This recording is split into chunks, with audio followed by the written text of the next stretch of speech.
কাছে জীবন নেওয়া শুধু তোমাদের ছেলে মেয়েগুলোকে লয় গো,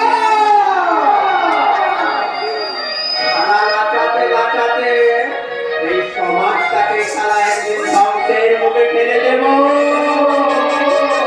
আর কোনো সন্তান পার পাবে না, কোনো সন্তান পার পাবে না।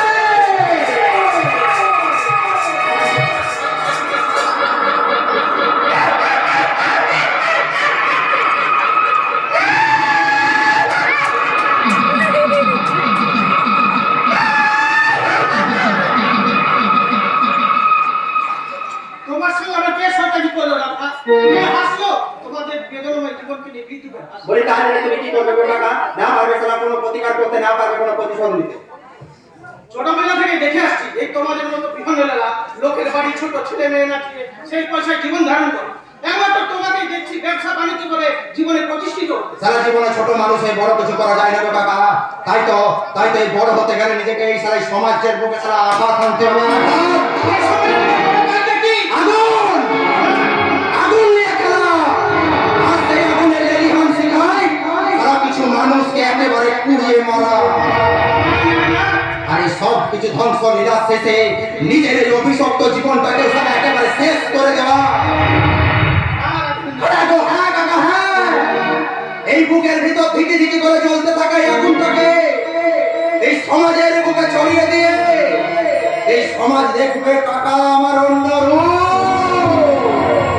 কিন্তু কার বর্তমানে প্রতিহিংসা যার জন্য তুমি এই সমগ্র সমাজটাকে নিয়ে ধ্বংসের ফেলে গেছো। বলি এখনই বলে দিলে স্যার খেলা জমবে কি করবো?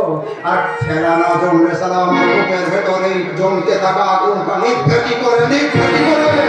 তুমি তোমার মতো বিহঙ্গলার বেদনময় জীবনে ক্ষত করেছে এই কথা বলতে ভদ্র সমাজ। আমি তাদের কাউকে ছাড়বো না, তারা ঝাড়খাড় করে দেবো, ঝাড়খাড় করে দেবো। ওটা তুমি করো না।